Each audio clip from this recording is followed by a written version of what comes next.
In 1989, Tim Berners-Lee invented the World Wide Web with HTML as its publishing language. Web browsers, such as the Mosaic browser released in 1993, would retrieve web pages and render the HTML code for users to view. However, web browsers developed their own tags to extend the capabilities of HTML, making it difficult to create web pages that were displayed consistently across browsers. HTML specifications were an attempt to standardize HTML so that all browsers would consistently support an agreed-upon set of tags. The HTML2 specification was released by the web community in 1994.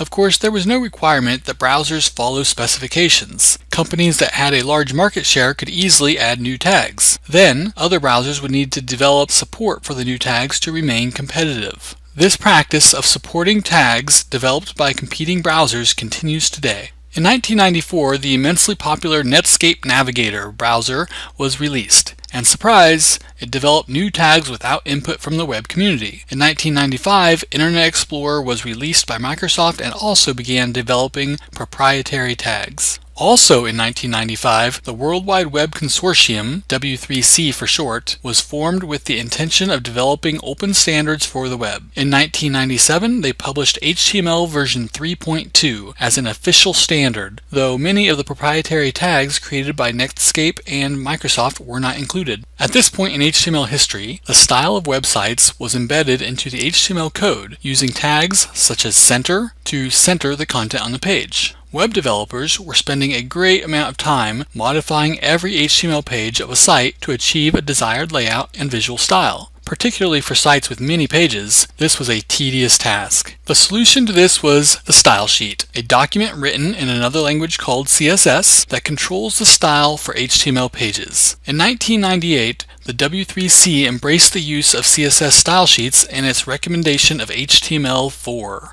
Some years later, two new browsers came onto the scene that quickly became household names. Safari was released by Apple in 2003, Firefox was released by Mozilla in 2004. In 2008, the same year that Google released the Chrome browser, the first HTML5 draft was released. 6 years later, in 2014, the HTML5 standards were finally recommended by W3C. For now, HTML5 is the most current published standards of HTML.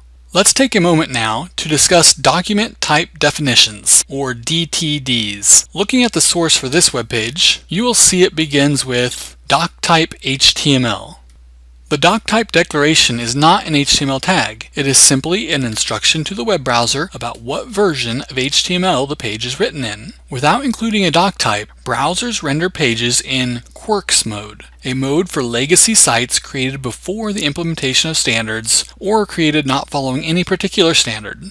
With a doctype, browsers render pages in standards mode or almost standards mode, depending on the browser and the DTT specified. There are many possible doctype definitions relating to different HTML standards, but for new sites, I would recommend specifying the latest standard of HTML5 using this DTD. And that, my friend, is all that I have to say about HTML history and DTDs.